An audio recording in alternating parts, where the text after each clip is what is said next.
ಎಲ್ಲರಿಗೂ ನಮಸ್ಕಾರ. ಕುಂದಾನಗರಿ ನಮ್ಮ ಬೆಳಗಾವಿ ಯೂಟ್ಯೂಬ್ ಚಾನೆಲ್ಗೆ ಮತ್ತೆ ನಿಮ್ಮೆಲ್ಲರಿಗೂ ಪ್ರೀತಿಯ ಸ್ವಾಗತ. ಶ್ರಾವಣ ಬಂದಾಯಿತು. ಪ್ರತಿಯೊಬ್ಬರ ಮನೆಯಲ್ಲಿಯೂ ಹಬ್ಬ ಹರಿದಿನ ಸಂಭ್ರಮ. ಮಕ್ಕಳಂತೂ ಯಾವ ತಿನಿಸು ಮಾಡುತ್ತೀರಿ ಎಂದು ಕಾಯುತ್ತಿರುತ್ತಾರೆ. ನಾವು ಕೇವಲ ಬಾಯಿ ರುಚಿಗೆ ತಕ್ಕಂತೆ ಫಳಾರಗಳನ್ನು ಮಾಡುವ ಬದಲು ಅವುಗಳನ್ನು ಆರೋಗ್ಯಕರವಾಗಿ ಪೌಷ್ಟಿಕಾಂಶ ಭರಿತವಾಗಿಯೂ ಮಾಡಬಹುದು ಎಂದು ಈ ವಿಡಿಯೋದಲ್ಲಿ ನೋಡೋಣ. ನಾವು ಮನೆಯಲ್ಲಿ ಯಾವುದೇ ಹಿಟ್ಟು ಇರದಿದ್ದರೂ ಕೇವಲ ಬೇಳೆಗಳಿಂದ ಹಾಗೂ ಕಾಳಿನಿಂದ ಈ ರೀತಿಯಾಗಿ ರುಚಿಕರವಾಗಿ ಪೌಷ್ಟಿಕವಾಗಿ ಹಾಗೂ ಮೃದುವಾಗಿಯೂ ಸಹ ಚಕ್ಕಲಿಗಳನ್ನು ಮಾಡಬಹುದು ಎಂದು ಈ ವಿಡಿಯೋದಲ್ಲಿ ತೋರಿಸುತ್ತೇನೆ. ಈ ಚಕ್ಕಲಿಗಳು ಕೂಡ ನಾವು ನಾರ್ಮಲ್ ಆಗಿ ಮಾಡುವ ಚಕ್ಕಲಿಗಳಂತೆಯೇ ಮೃದುವಾಗಿಯೂ ಇರುತ್ತವೆ, ಹಾಗೆ ಕ್ರಿಸ್ಪಿ ಕೂಡ ಇರುತ್ತವೆ. ಇವನ್ನು ಮಾಡಲು ನಾನು ಇಲ್ಲಿ 1 ಕಪ್ನ ಅಳತೆ ಮಾಡಿ ಉದ್ದಿನ ಬೇಳೆ ಹಾಗೂ ಅದೇ ಕಪ್ನ ಅಳತೆಯಿಂದ ಹೆಸರು ಬೇಳೆಯನ್ನು ತೆಗೆದುಕೊಳ್ಳಬೇಕು. ಇವೆರಡನ್ನು ಒಂದು ಪಾತ್ರೆಗೆ ಹಾಕಿ 2-3 ಬಾರಿ ನೀರಿನಿಂದ ಸ್ವಚ್ಛವಾಗಿ ತೊಳೆಯಬೇಕು. ಏನಾದರೂ ಬೇಳೆಗಳಲ್ಲಿ ಧೂಳಿನ ಅಂಶವಿದ್ದರೆ ಎಲ್ಲವೂ ಸ್ವಚ್ಛವಾಗಿ ಹೋಗುತ್ತದೆ. ತೊಳೆದ ನಂತರ ಈ ಬೇಳೆಗೆ ನಾವು ನೀರನ್ನು ಹಾಕಿ 4 ವಿಸಲ್ಸ್ ಮಾಡಿಸಬೇಕು. ನೀರನ್ನು ಕಡಿಮೆ ಹಾಕಿ ಕುಕ್ಕರ್ನಲ್ಲಿ ಬೇಳೆ ಬೇಯೋ ತನಕ ನಾವು ಒಂದು ಮಿಕ್ಸಿ ಜಾರಿಗೆ ಅಕ್ಕಿ ಹಾಕಿ ಹಿಟ್ಟು ರೆಡಿ ಮಾಡಿಕೊಳ್ಳೋಣ. ಅಕ್ಕಿ ಹಿಟ್ಟನ್ನು ಮನೆಯಲ್ಲಿ ಆರಾಮಾಗಿ ಮಾಡಬಹುದು. ಮೊದಲೇ ನಿಮ್ಮ ಹತ್ತಿರ ಅಕ್ಕಿ ಹಿಟ್ಟಿದ್ದರೂ ಅದನ್ನು ನೀವು ಬಳಸಬಹುದು. ಈಗ ಕುದ್ದಂಥ ಬೇಳೆಯನ್ನು ಮಿಕ್ಸಿ ಜಾರಿಗೆ ಹಾಕಿಕೊಳ್ಳೋಣ.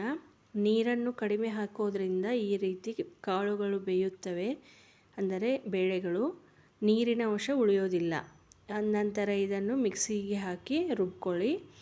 ಈಗ ಇದಕ್ಕೆ ನೀರನ್ನು ಹಾಕಬಾರದು, ಈ ರೀತಿ ಗಟ್ಟಿ ಇರುತ್ತೆ. ನಂತರ ಇದಕ್ಕೆ ಸ್ವಲ್ಪ ನೀರನ್ನು ಹಾಕಿ ಮಿಕ್ಸ್ ಮಾಡಿದರೆ ಮತ್ತೊಂದು ಸಾರಿ ಈ ರೀತಿ ಪೇಸ್ಟ್ ಸಿದ್ಧವಾಗುತ್ತದೆ. ಈಗ ಬೇಳೆ ಅಳತೆ ಮಾಡಿದ ಕಪ್ನ ಅಳತೆಯಿಂದಲೇ 3-4 ಕಪ್ನಷ್ಟು ಅಕ್ಕಿ ಹಿಟ್ಟನ್ನು ಇದಕ್ಕೆ ಮಿಕ್ಸ್ ಮಾಡಬೇಕು. ಈಗ ಸ್ವಲ್ಪ ಜೀರಿಗೆ ಹಾಗೂ ಖಾರದ ಪುಡಿ, ಅಚ್ಚ ಖಾರದ ಪುಡಿ, ಇದಕ್ಕೆ ಮಸಾಲೆ ಹಾಕಿರಬಾರದು, ಹಾಗೂ ಅಜ್ವಾಯಿನು ಈ ರೀತಿ ರಬ್ ಮಾಡಿ ಹಾಕಿ, ನಂತರ ನಾವು ಇದಕ್ಕೆ ರುಚಿಗೆ ತಕ್ಕಷ್ಟು ಉಪ್ಪನ್ನು ಹಾಕಬೇಕು. ಉಪ್ಪನ್ನು ಒಮ್ಮೆಗೆ ಜಾಸ್ತಿ ಹಾಕಕ್ಕೆ ಹೋಗಬಾರ್ದು, ನೋಡಿಕೊಂಡು ಹಾಕಬೇಕು, ಎಷ್ಟು ಬೇಕು ಅಷ್ಟ. ನಂತರ ನಾನು ಗ್ಯಾಸ್ ಮೇಲೆ ಒಂದು 3-4 ಸ್ಪೂನ್ನಷ್ಟು ಎಣ್ಣೆನ ಕಾಯಲಿಟ್ಟಿದ್ದೆ, ಅದನ್ನು ಇದಕ್ಕೆ ಮಿಕ್ಸ್ ಮಾಡುತ್ತಿದ್ದೇನೆ. ಎಣ್ಣೆ ತುಂಬ ಸುಡುತ್ತಿರುತ್ತದೆ, ಆದ್ದರಿಂದ ಮೊದಲು ಎಲ್ಲವನ್ನು ಸ್ಪೂನ್ನ ಸಹಾಯದಿಂದ ಸರಿಯಾಗಿ ಮಿಕ್ಸ್ ಮಾಡಿಕೊಳ್ಳೋಣ. ಎಲ್ಲವೂ ಸರಿಯಾಗಿ ಮಿಕ್ಸ್ ಆದ ನಂತರ ನಾವು ಕೈಗಳಿಂದ ಹಿಟ್ಟನ್ನು ನಾದಿಕೊಳ್ಳೋಣ.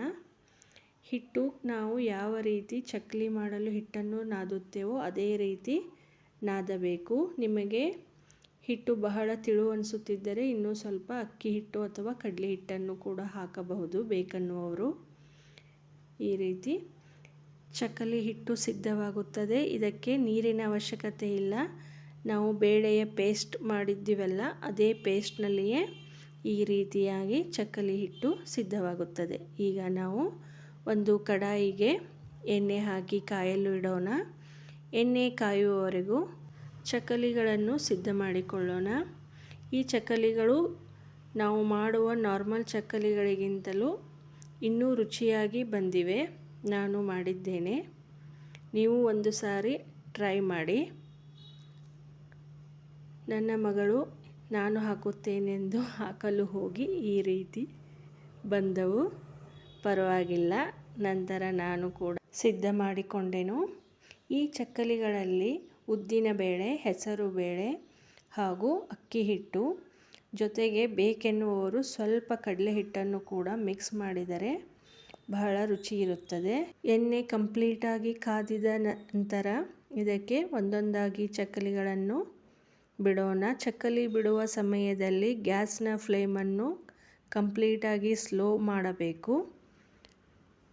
ಹೀಗೆ ಮಾಡುವುದರಿಂದ ಚಕ್ಕಲಿಗಳು ಚೆನ್ನಾಗಿ ಬೆಂದು ಬರುತ್ತವೆ. ಮೇಲೆ ನೊರೆ ನೊರೆಯಾಗಿ ಕಾಣಿಸೋದೆಲ್ಲ ಸ್ಟಾಪ್ ಆಗೋವರೆಗೂ ಎಣ್ಣೆಯಲ್ಲೇ ಬಿಡಬೇಕು.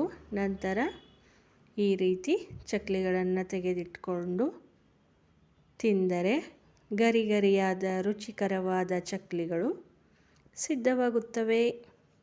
ನೋಡಿದಿರಲ್ಲ, ನಾವು ಎಷ್ಟು ಈಸಿಯಾಗಿ ಪೌಷ್ಟಿಕವಾದಂತಹ ಆಹಾರಗಳಿಂದ, ಬೇಳೆಗಳಿಂದ ಚಕ್ಲಿಗಳನ್ನು ಮಾಡ್ಕೋಬಹುದು ಅಂತ. ನೀವು ಒಂದು ಸಾರಿ ಈ ಥರ ಟ್ರೈ ಮಾಡಿ. ವಿಡಿಯೋವನ್ನು ನೋಡಿದ್ದಕ್ಕಾಗಿ ಧನ್ಯವಾದಗಳು. ಚಾನಲ್ನ ಸಬ್ಸ್ಕ್ರೈಬ್ ಮಾಡಿ. Thank you.